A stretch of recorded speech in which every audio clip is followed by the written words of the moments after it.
Welcome back to Geek Channel 8. This is Eric. This is Rosie. I'm Johanna. Just give a shout out to my team. We're doing a really great job.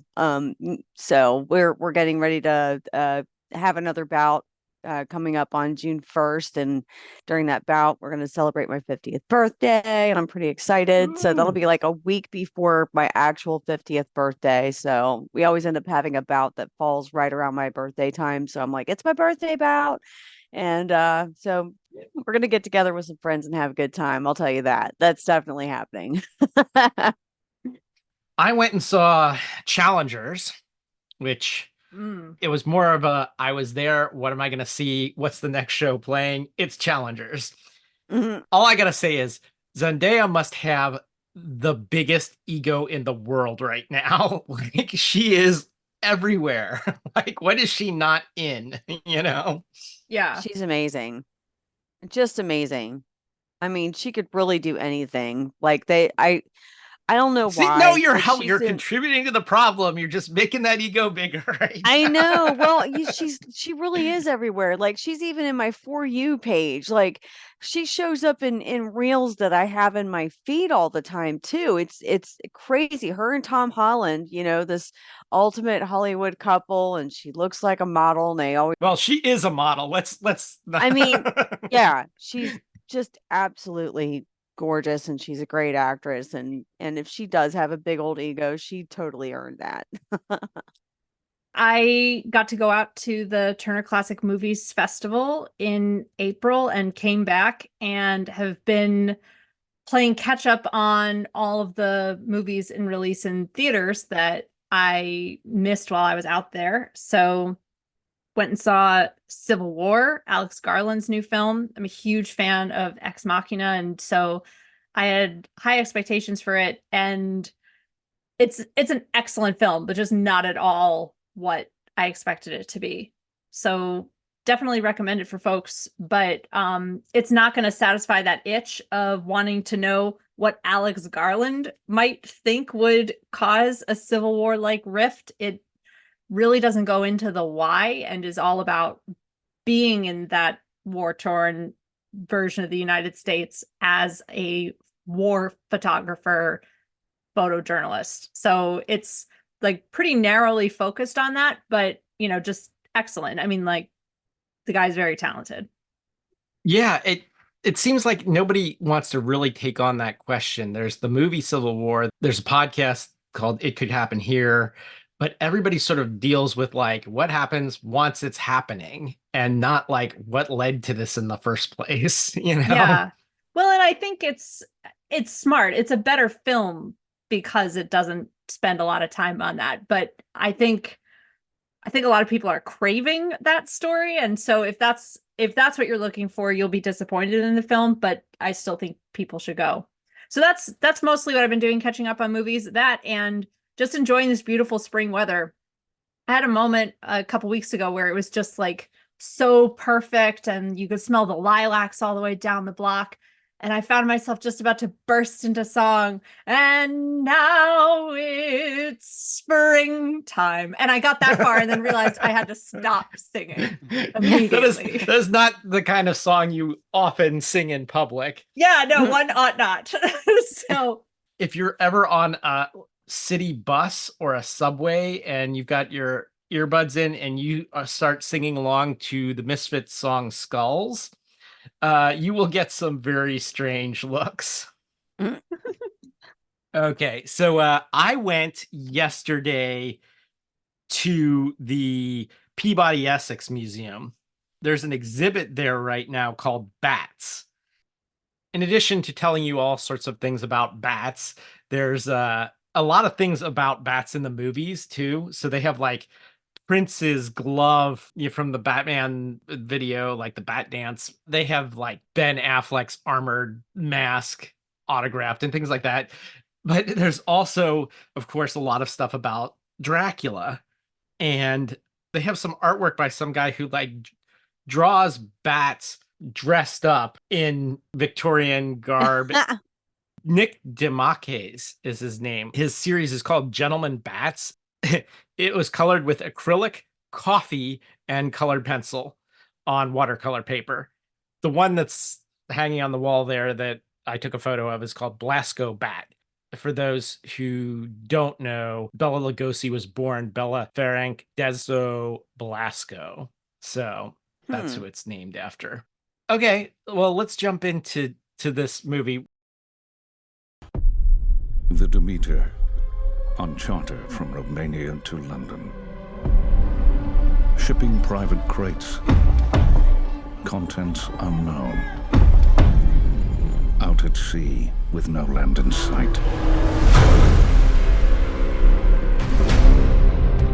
This here is Clemens. He's a doctor. You dress like a learned man. University of Cambridge. I know my way around the boat. Our charter has agreed to pay a bonus for timely arrival in London. Let me show you the ship. This here is Huckleberry. We don't come with like this to give the eels clear. Demeter's a fine boat, no doubt.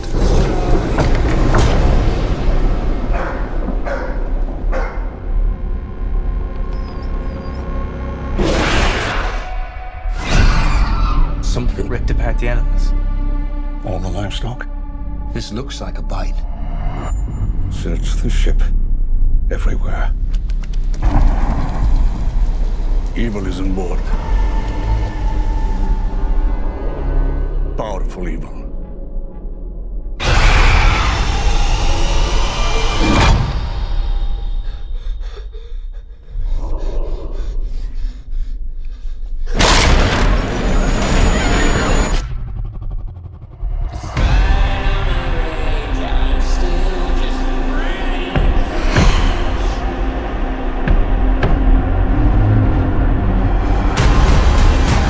In the night, it drinks our blood.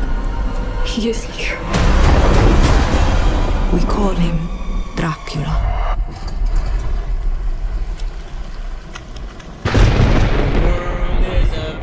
He's coming! Did you see the size of that bloody thing? I want to kill the cursed thing. He is on this ship, which means that we will never leave it. The devil is real.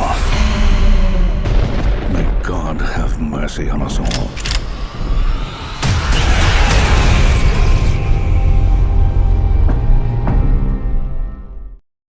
We're not going to really do a background of the year because it was last year.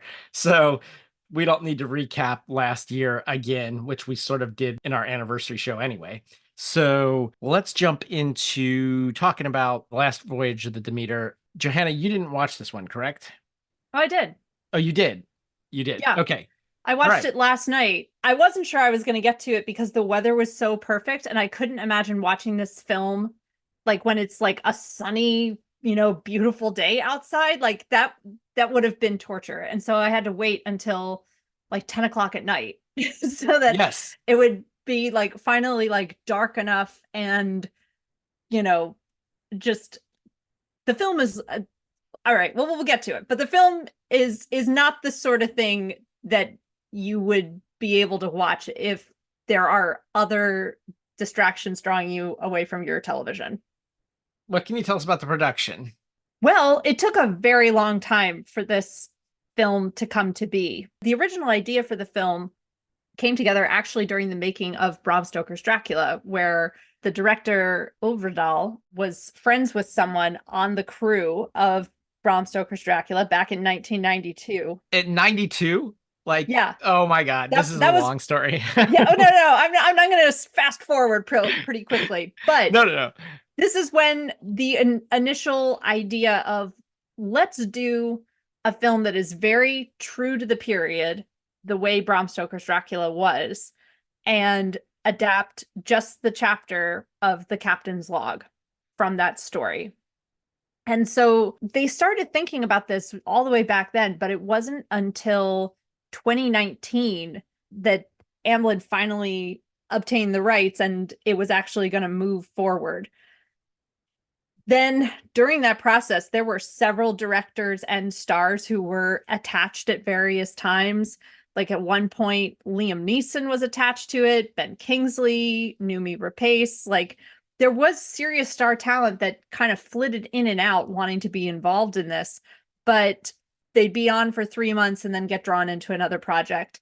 And eventually we ended up with the cast that we did, mostly no-named actors, although Corey Hawkins, I think people might know from The Walking Dead. And you, Rosie, maybe I haven't seen that show, but maybe you can comment on what you think of him as an actor. I thought he was actually pretty great in this. Yeah. Not a lot of name talent attached to the film, and that ultimately may have been why it was such a box office disappointment. It cost $45 million to make, but only grossed $21.7 million. So a serious box office bomb for Universal Pictures, despite a really great premise. Like, their whole idea with making this was that they wanted to basically make Alien, but this chapter from Dracula on a boat instead of on a spaceship. And I can see that. That's a pretty brilliant take on this chapter. And so it's sort of surprising that it didn't come together and that there wasn't more talent interested in being part of this experience. One of the things about this was that there's a lot of practical effects, but there's also a lot of CGI. And apparently those teams were working in completely different places and never collaborated.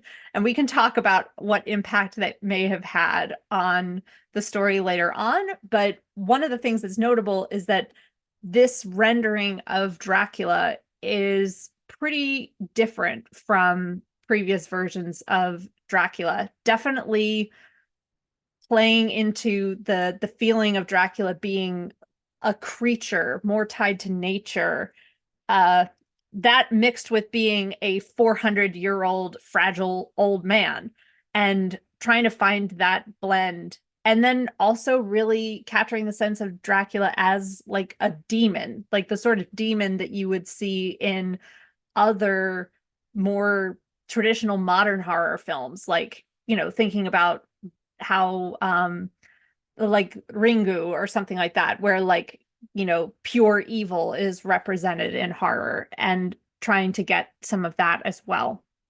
So sort of an interesting approach to Dracula. I'm curious to hear what both of you think, but I think in some combination of development hell and losing their main talent resulted in this picture not being what they expected.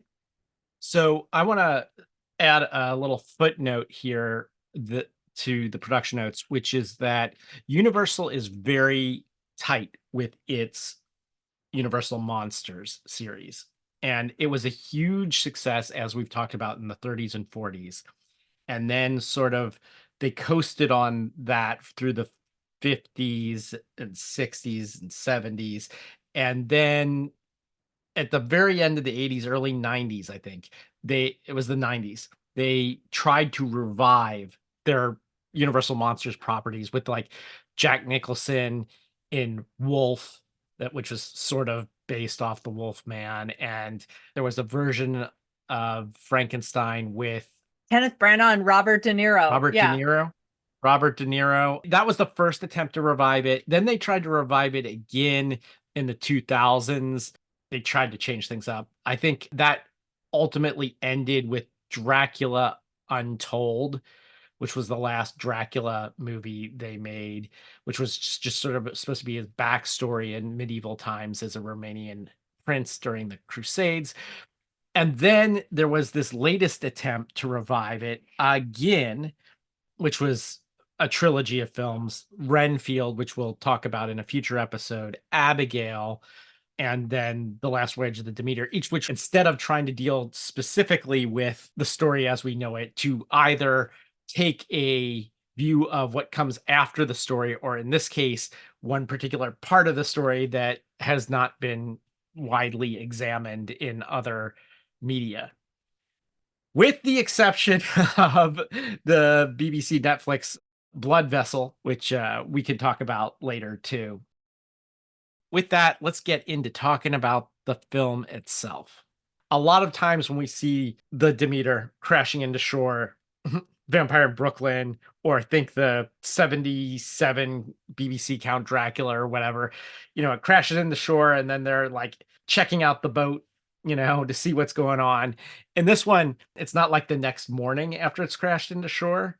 It's that night. So it's this rainy, dark night, and the local constables show up and they find the captain's log. That then flashes back to 1897. The Demeter is in Varna, Bulgaria. They're there to load it up. And this gypsy cart arrives. They have multiple large wooden crates. And during this scene of this is kind of like the Star Trek movies scene where like the ship is about to sail and we get to meet all the crew one by one as they board. Yeah. That's what it reminded me of. So all the cast of characters are introduced here because they're also hiring crew. We've got Wojek, who is in charge of loading all this stuff. Olgarin is the big guy, right? Olgarin is the big guy. Now Wolchek was played by David Dastmalchian, and he was actually in Prisoners, Late Night with the Devil, Suicide Squad, and The Dark Knight. So if he looks familiar, that's why. Also, I wanted to mention that Captain Elliot played Davos in Game of Thrones. Oh, that's right. Oh, that's where I that's where I recognized him yeah, from. I that's was where I like, knew who him is from. that guy? Yeah, thank you. I had that same reaction. I'm like, where do I know this guy from? Yep, that was Davos. I saw him right away. I was like, yes, I love this guy. I loved him in Game of Thrones, and I was happy to see him in this film. There's one guy, first of all, they turned away someone who wanted to work on the ship. Who was that? They turned away Clemens originally. Okay, because we just watched Blood Vessel, which was an episode of the BBC Dracula, which the entire hour and a half episode just deals with the final voyage of the Demeter. So it's this exact same premise. There was someone in that one who wasn't originally going to be allowed on the ship. So I'm going to get these two confused a bunch because it's been a little bit since I watched this one. I didn't just watch it last night, so it's not as fresh in my memory as you guys probably.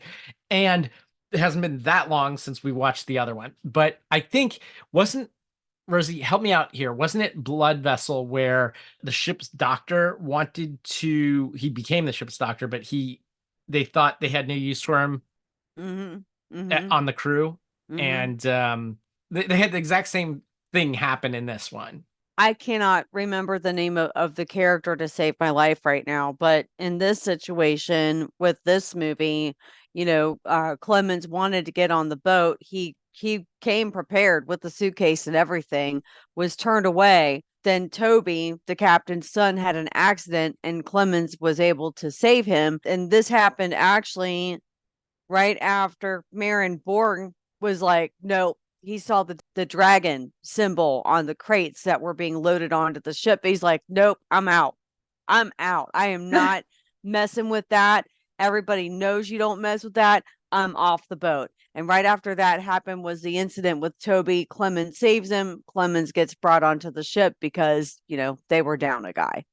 Okay, so Clemens was also the doctor in this. That's what I Yes. was trying to establish. And Yes. is this the one where he's like, well, I can do astrogation, right? Like, what good is a doctor on a ship? Which one was that? Which of these? Because in both of them, it was the doctor that they did not want on the ship. And the doctor ends up getting on the ship anyway. Anyway, whatever the case is, sorry, audience, for confusing these two, but they're very similar.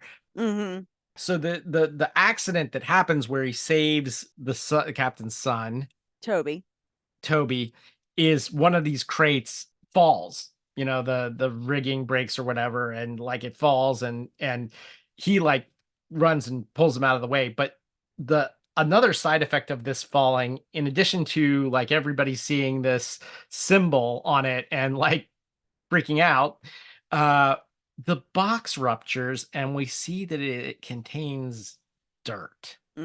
So that's a little bit strange. Well, not for us because we're in the know. They are setting sail from Varna, which is in modern day Bulgaria. I think it's time to talk about having a drink before we Yeah. set Yeah. sail. Okay. So, Can I bring something up? yep. This is like the first Dracula movie where you don't hear him say, I never drink. Why? because the Dracula in this film has no lines. He has one, but we'll get to that later. Good point. Okay. He does Oh, have yeah, one. that's true. He does have one, but we'll say it later. Yeah, But it's just not that. and ironically, this week for you guys, I'm gonna recommend wine. So I did drink wine, no.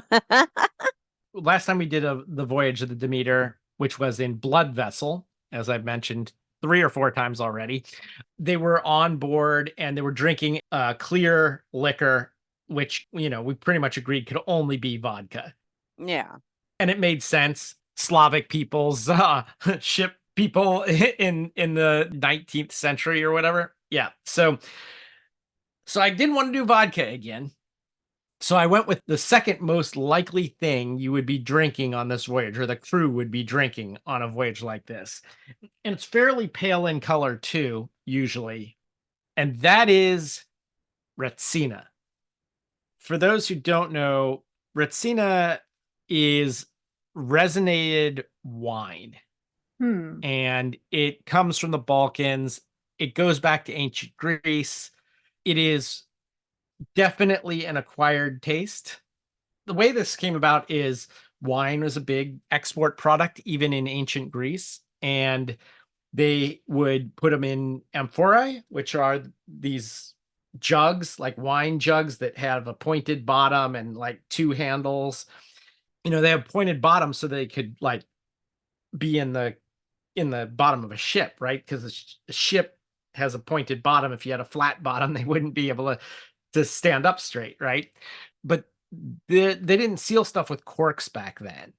The way that they would seal these amphorae is with pine resin. And so the thing about pine resin that's not true about cork is that it has a flavor. It imparts that pine resin flavor to the wine, which has become an acquired taste. And by this time, for sure, had become an acquired taste throughout Eastern Europe. It is very much an acquired taste. There are all sorts of stories about it. Supposedly, the Romans started barreling wine in the 3rd century. And so thus begins this division between wines from the East and wines from the West, and this different flavor. And there's all sorts of like storied, anecdotes about it. This is apocryphal, probably, that the Romans plundered the wines. So the Greeks would like do this deliberately, like make the wine taste bad to the Romans, probably not true. There's all sorts of stories about like how bad it was. That it killed Eric the First, king of Denmark, or Sigurd the First, king of Norway. There's a story, and I got this from Wikipedia. Liutprand, who was sent to Constantinople to oversee the marriage of the daughter of Emperor Romanos II and the future Holy Roman Emperor Otto II. So it's another attempt to reconcile the schism between the church. And he claimed that he was treated very rudely and undignified in the court of Nicephorus II. He was served goat stuffed with onion and served in a fish sauce, and given undrinkable wine mixed with resin, pitch, and gypsum. Which it says is very offensive to his Germanic tastes. Anyway, this was well established by the time the historical Vlad Tepes would have been around. The great thing about getting Retsina, if you like it in the States, is everybody here hates it too. So it's dirt cheap. So you can get it in 2 different sizes. One is the half liter. The only brand I've seen is Malamatina. It has like a beer bottle cap. It sells at my local state liquor store for $7. Oh, wow. for a half liter. Or you can spring for the full liter. I got Acacia Cellars Retsina, which is a screw cap. And that's a full liter. And That's fancy when it has the screw cap. yeah. Well, I mean, you wouldn't use a cork because it's Retsina traditionally, and they're not gonna they're not gonna seal it with like a plug of pine resin in this day and age. I guess they could do that if they waxed it over, maybe, but I don't know. It'd Maybe. still be a pain to Yeah. import it from all the way from Greece to here without like a screw cap or something. Well, wine connoisseurs just make fun of any kind of wine type of drink that you have to screw the lid off of. So, we fancy up in here. Well, definitely it's looked down upon by wine connoisseurs. It's bottom shelf. You'll find like I said, there are only 2 brands I could find in our local liquor outlet, which has like about 5 or 6 long rows of wines from every kind of wine you can imagine. And then there's like I asked him, "You got any Retsina?" And he's like, I think we do, It's like all the way back on this bottom shelf. There's 2 different bottles that have been there for God knows how long. So I think I've had Retsina before, and it wasn't until you were describing like the piney taste and like all the stuff in it. So at the Telluride Film Festival, I work in the print traffic department, and the print traffic department is where all the cool people are. But one of the things that we do every once in a while is we have a ritual sacrifice to the pig god Urmwamu. And at this gathering, doesn't everyone? Yes, at this gathering, we all had like a little glass of Retsina to toast to past members of the print traffic department, and we had a ritual burning of a piece of silver nitrate film, which Oh wow. I do not recommend. I do not recommend. First of all, extremely toxic. It's very toxic. Yeah. And second of all, why would you destroy? There's so little of it left. I mean, it was just a little bit, but yeah, I think that is when I must have had Retsina, because it's all coming back to me. Well, this bottle of Acacia Cellars Retsina, it says dry white wine, but since we went through that whole thing about plum wine being too sweet, so this is the opposite. This is going to be really kind of bitter. So I won't like it. The back of the label says the resin is light enough to let the florality of the grape show through, and yet present enough to add a calling, not cooling, a calling flavor. A calling savor. And then it says suggested serving at 12 degrees Celsius, 54 Fahrenheit, grape variety Roditis. Another thing I saw here on Wikipedia about winemaking. This is definitely citation needed, so take it with a grain of salt, but it says, nowadays, protecting the new wine from oxidation is easy to do with far simpler means, and much less resin is used than traditionally called for. Such wines lack the pungent, quote, whiff of turpentine, quote, streak of old, and are considered ideal accompaniments to such strong tasting local cuisine as pastirma or garlic dips, which are often consumed as mezes with alcoholic beverages. If you're willing to broaden your mind a little bit and try wine that is unlike wine you're used to, just like I said, brace yourself for Mad Dog, I'd say brace yourself for Retsina, the Mad Dog of Eastern Europe. Nice. The Mad Dog of the gypsies.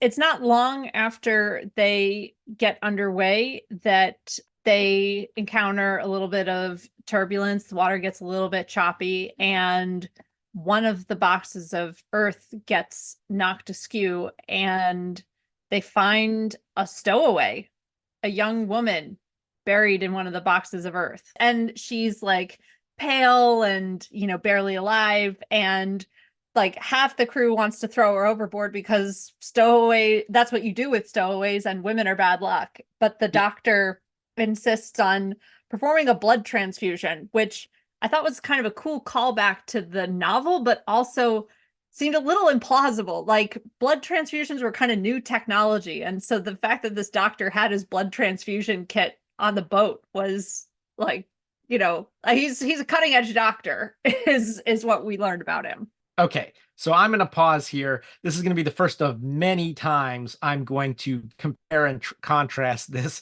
with Blood Vessel. Was there not a woman on board Blood Vessel, and there was this talk about woman being bad luck Yes. in that episode? Yes. Was there not someone that was being kept alive by blood transfusions on that in Blood Vessel also by the doctor? That was Van Helsing. Yeah. That was being kept alive. These are the same script. I swear to God. And I believe, given how long this was floating around, that in development hell, that this was always the plan for this movie. But I am going to say it some way, somehow, some version of this script became or heavily influenced Blood Vessel, because so many of the things that happen in this happen in that. Right. So when was this Blood Vessel episode made? 2020. So that preceded this film. It did precede this film, but given how long this film was in production or in development hell or anything like that, I would not be surprised that if they were talking across the table, like, yeah, scripts from this were like floating around. I'm not saying it's intentional plagiarism. I'm just saying there was some sort of influence going on here. Yeah, absolutely. Too coincidental. I'm not seeing any obvious crossover between the two departments. And when the doctor and the stowaway woman showed up in Last Voyage of the Demeter, I went back to read the captain's log to be like, oh my gosh, have I just like forgotten that there was a woman stowaway on board? Like, that seems like something that could have happened, because the captain's log, the way it reads is like, this mysterious thing happened and the men are upset about this thing, and I think there's going to be a fight. And so it was very easy to think like, oh, maybe there was also a stowaway on board that I completely missed, but no, that's not there. So it's possible that there was cross-pollination, but it's also possible that the Last Voyage of the Demeter folks just like flat out stole it from Blood Vessel. I would guess the other way around, but I could be wrong. Well, in either case, it creates the first level of intrigue about when other mysterious things begin happening. Everyone is very quick to blame the stowaway woman who's bad luck. And they think that she might be diseased, and that's a possible reason why when the bad things happen to the animals, like it's very quickly assumed that it's her fault one way or the other, that she either attacked and killed them or they got some sort of disease that she had. But she's an easy scapegoat that slows down their progress of figuring out what is actually going on. Yeah, so all the animals on board are killed, which means that they're going to be eating nothing but cabbage and potatoes for the rest of the trip, which has everyone in low spirits. But they quickly figure out, or the doctor figures out, that this is not an infection, that these are bites, and that puts everybody on high alert. Yeah, like the bites are all the same, and Olgren actually noticed something, or he said he saw someone on the boat right before all of the animals were killed. And then, yeah. There was a great little line here where one of them says, a boat without rat. There are no rats on this boat. And it's like, a boat without rats. Such a thing is against nature. That's a great line. So then we start having and then there were none scenario with the crew, which is straight out of the captain's log from the book, beginning with a little bit of a whodunit where someone goes missing and what they find on deck is a knife and a big puddle of blood. we of course get to see what happens to this guy. So we, the audience, are in the know that it's Dracula, but the rest of Yeah. the crew doesn't. Petrovsky was the first human kill, and it was a pretty graphic scene. Another comparison here. Go back and listen to our last episode. What Johanna just said is almost exactly what I said about Blood Vessel, where I said, it's like, and then there were none. But we in the audience are in the know that it's Dracula. Go back and listen. I said almost that word for word. Anyway, yes. Who's the first one that goes? It was Petrovsky. Petrovsky. Mm-hmm. Yeah. So, which, again, Hollywood does this thing where there's a one guy that was kind of an asshole, and you can always tell that he's going to be the first one who's going to die. it's a horror trope, but that's one Totally of the a things. horror trope. That's one of the things that I like about this is it brings the horror back to Dracula, because we have certainly seen enough Dracula that did not have a lot of horror to it. So can I just pause? Are we gonna spoil the film for folks or not? Because one of the experiences I was having watching it was having read the book and knowing what the book tells you happens. You get to this point in the film and realize, okay, this is starting to feel like a more traditional horror film. So the rules are possibly going to follow horror film rules instead of just adapting the book. So I don't necessarily do we want to tell people who makes it and who doesn't? I don't want to ruin it for people. Okay. So like Titanic, we know how this thing's going to end going into it, because we've been down these seaways many times now at this point, and we've read the book. However, there is still the movie can be spoiled, because there is still some there, I think that there's some cleverness brought to the way that this ends. So I guess I want to see what you guys say. We have a long-standing tradition of trying to avoid spoilers on this podcast. Especially this, which is so new and many people didn't get to see it in the theaters. It was only in the theaters for like a heartbeat, What do you think? Should we or shouldn't we?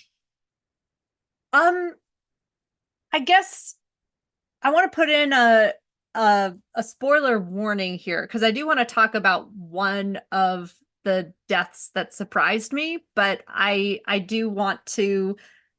I know exactly which death you're talking about. And yeah. And I think we have to talk about that in order to talk about the film, but I don't necessarily want to talk about the ending. Yeah, it happens so early in the film and is such a pivotal scene that I think we need to talk about. So we're going to throw a spoiler warning here. If you don't want to hear the spoiler, skip ahead about 5 minutes. And well, actually, no matter how far you skip ahead, you're going to know this. How about this? After this point. Just pause the show. Yeah. Go watch the movie. Yeah. And then come back. And then we'll continue discussing the film. That way, we haven't spoiled it for you, and we can do our job as hosts of this show and continue to talk about the film the way we need to. Exactly. I think this is the first time we've said this on this podcast. This is an episode where you should stop listening now and come back and listen to it after you've seen it. You can listen up to this point, but from this point forward, go watch the film. If you have any intentions of watching the film, go watch the film and then come back. Yeah, it's just so new that we don't want to ruin it for you. So go watch the film and then come back and then let's talk about it. Okay. All right. Okay, so yeah, I was really surprised that they killed off Toby. I thought that was going to be one of the rules they couldn't violate in this film. And don't kill the kid. Yeah, don't kill the kid. And it was terrifying. That scene was very scary. And I think I felt cat and moused a little bit. Like they kind of kept teasing it was possible the kid was going to escape. So that was one of the things I actually thought in terms of how this worked as a horror film. That was really edge of your seat. I don't want it to happen. And then watching it happen and feeling the full horror of that was really well done.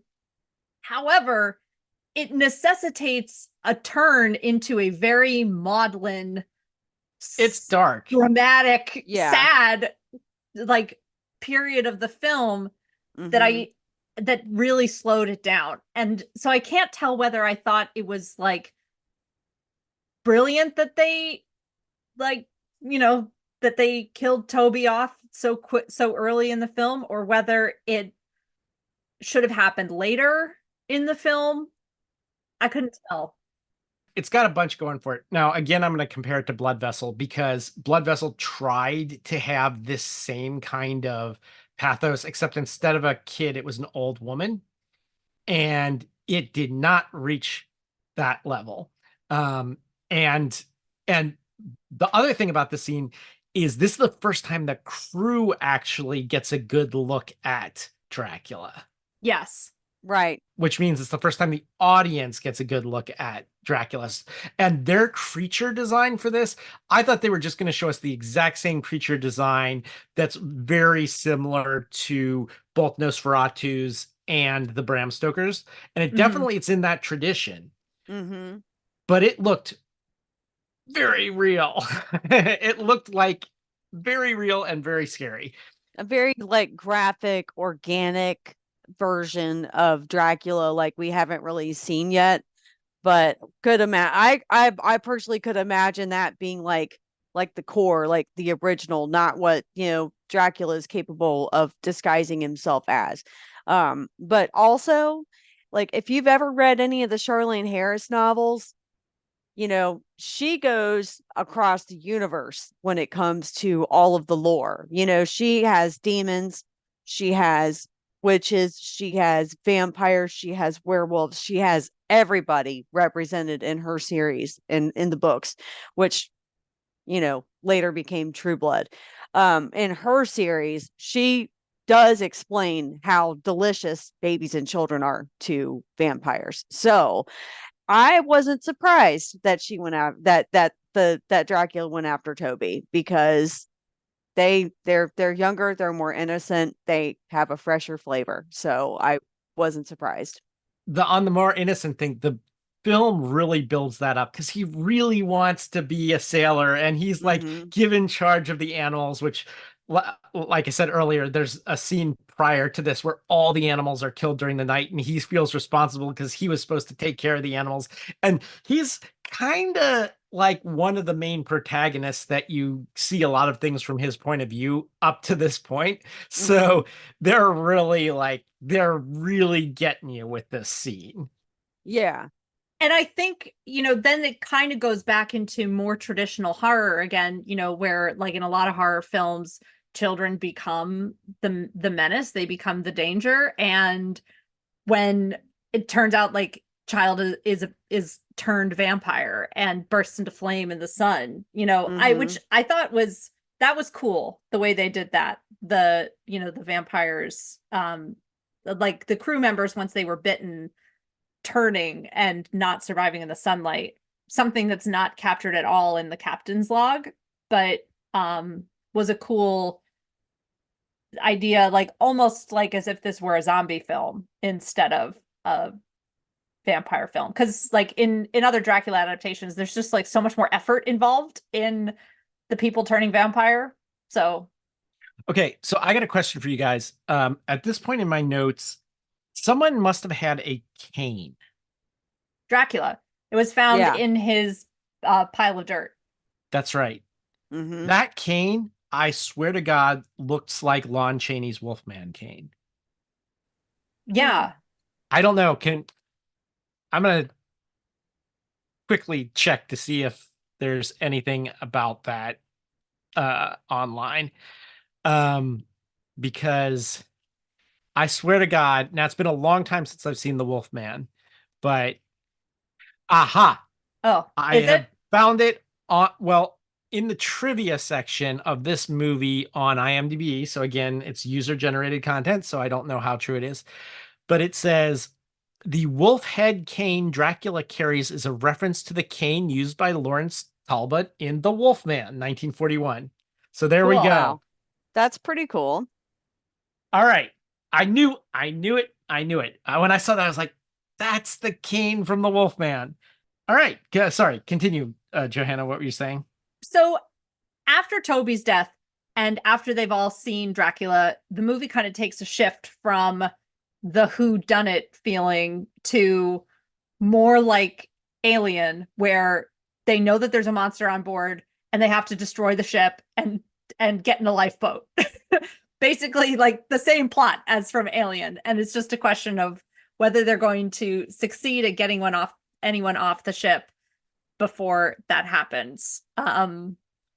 One thing that Dracula has going for him that the alien does not is that Dracula can control the fog. So he has a little bit of an advantage over the crew in that way.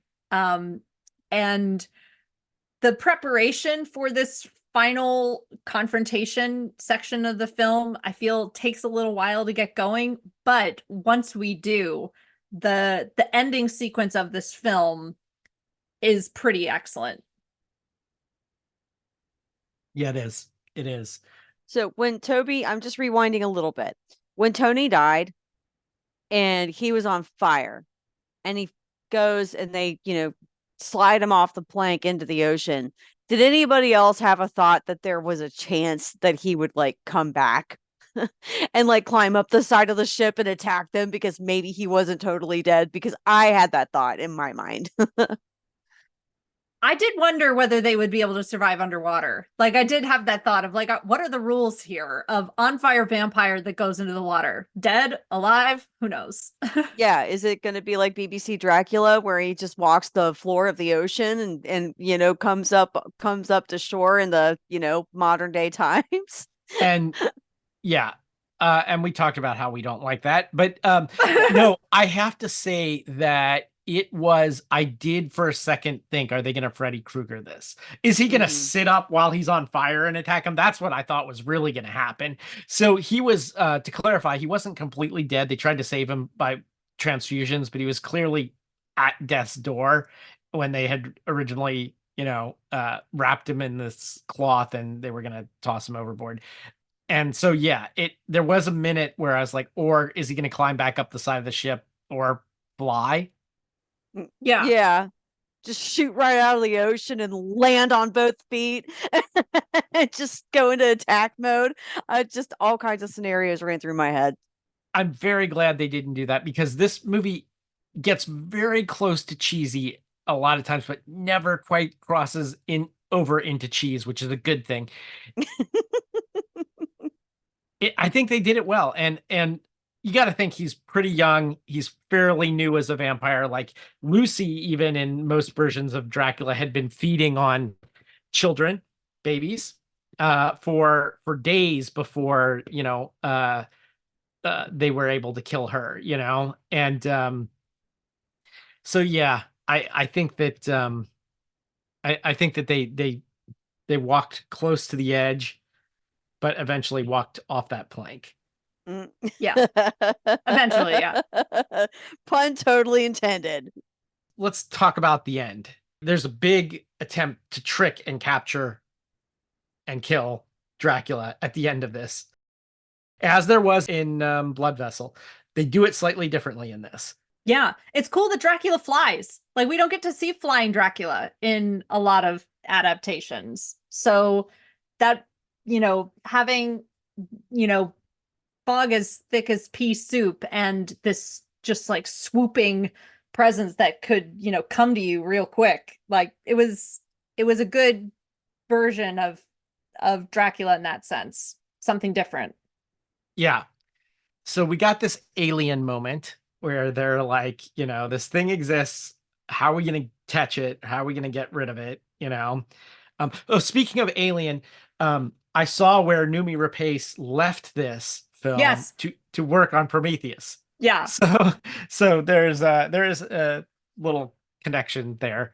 Anyway, I liked how Clemens and Anna tag team. Like they make a pretty good action duo fighting Dracula, and both of them really looking out for the other, and they're able to finally pin Dracula with the mast. And so there is a moment where you think maybe their plans actually going to work, and they're able to get off the ship. We have sort of a Jack and Rose moment with both of them on the shipwreck together. Yeah. Which was hilarious. Like, I'll never let go. Mm-hmm. But they do.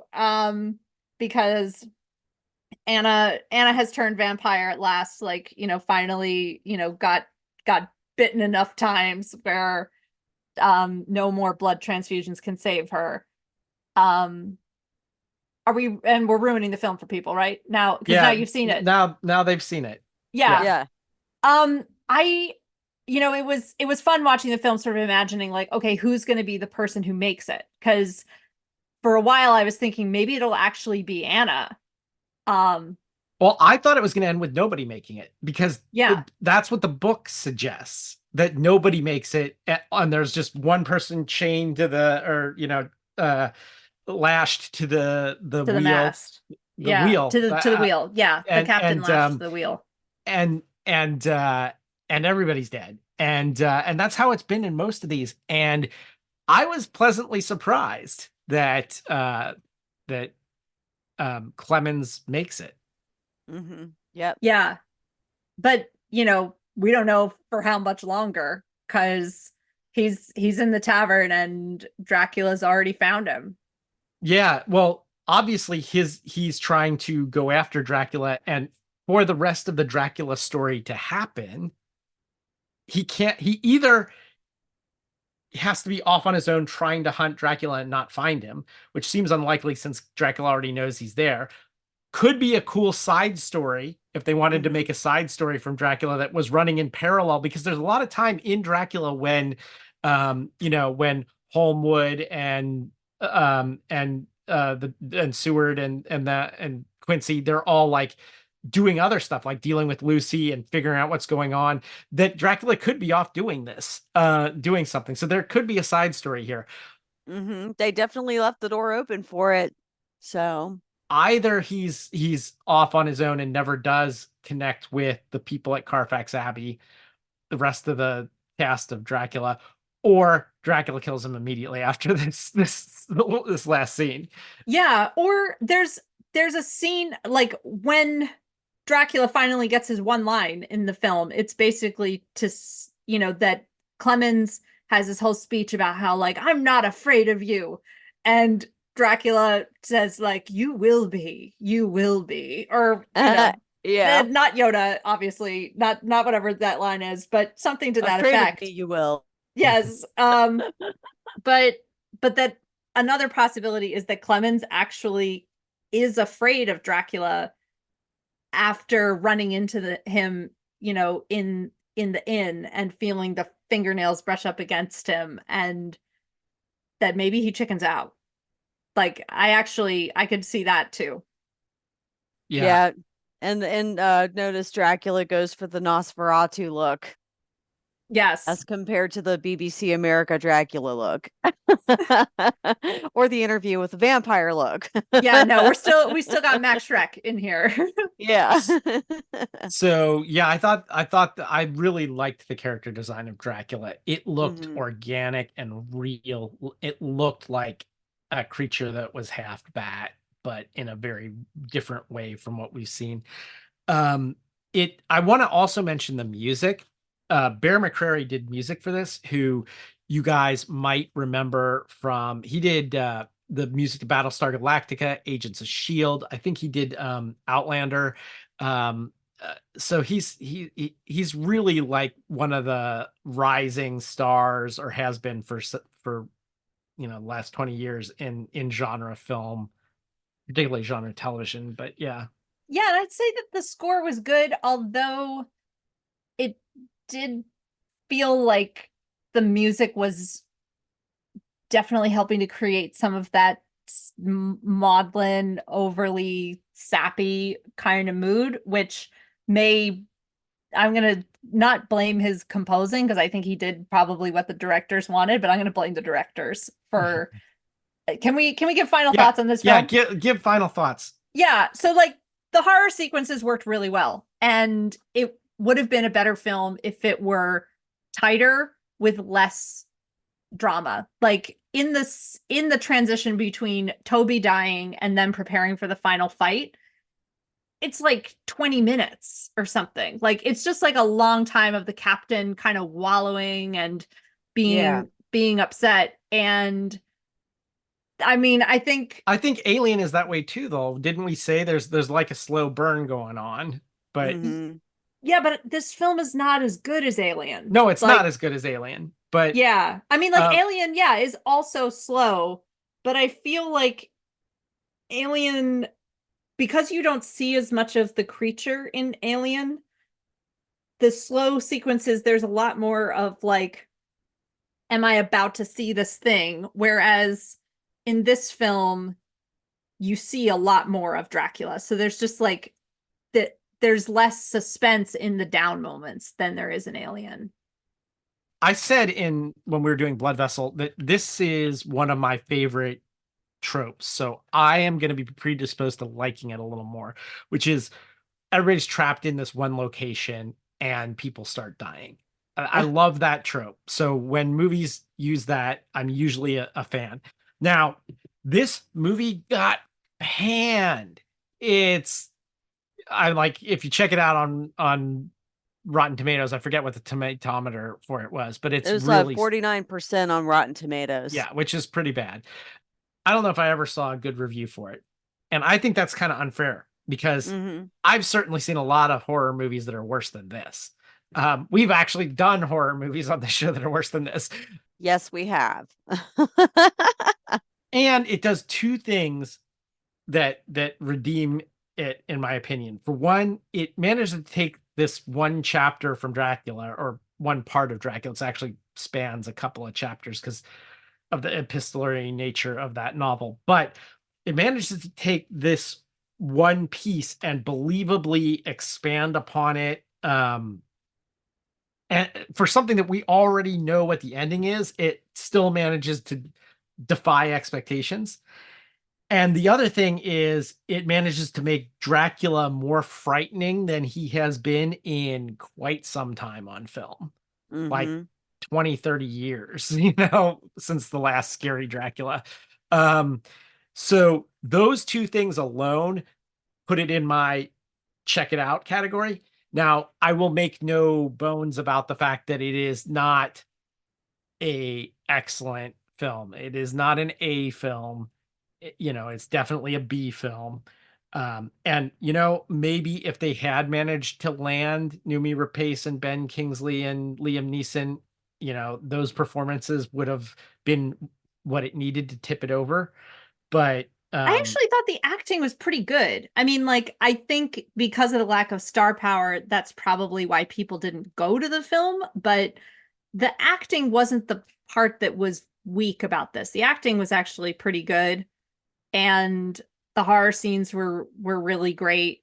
I'd say, yeah, it's just like there's little too much sadness that it would have been cool if right in the middle of all that maudlin sadness in the middle, they had a twist. Yes, exactly. Yeah. Plot twist would have come in handy right there. But okay, it is what it is. And I would still give it a thumbs up. So we haven't heard, Rosie, what do you think? What was your overall? Well, I was disappointed to not figure out where Rosie Perez was in the film. But I did check IMDb and she's not listed on there, but she is listed on Google, so I don't know what that's about. Anyway, I thought the movie was entertaining. I enjoyed it. It did take me, for a nice ride, and it did hold my interest, most of the time. And even though it did have some of the typical horror movie tropes that kind of annoy me, like, the guy who's the jerk that is always ends up being the first guy killed, like that, typical stuff kind of annoys me for some reason. I like to watch a movie and not know like who's going to die first and not have those things kind of telegraphed to me ahead of time. But that would kind of be my only complaint.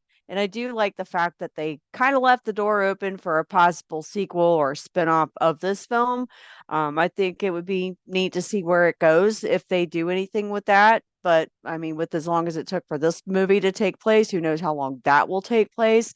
But all in all, I would give it a thumbs up. If it were on again, I'd watch it. So I think after the disappointment of box office wise of Abigail, Last Voyage of the Demeter, and Renfield, they're just gonna try to reboot yet again. Universal's already talking about trying to. This was their quote unquote monsterverse, and they wanted a like big crossover Marvel type universe with the monster series, and that clearly is not gonna happen. Right. At least not this time out. So please, give us a like, give us a good review on whatever platform you get this podcast on. But this year, our big thing is tell two people. So Two. yeah, two. Tell two people this year that you listen to the podcast and you think it's great, and hopefully they will too. Until next time, this is Eric.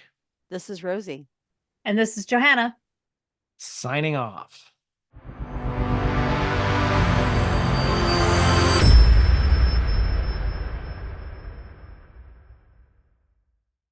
And now it's springtime.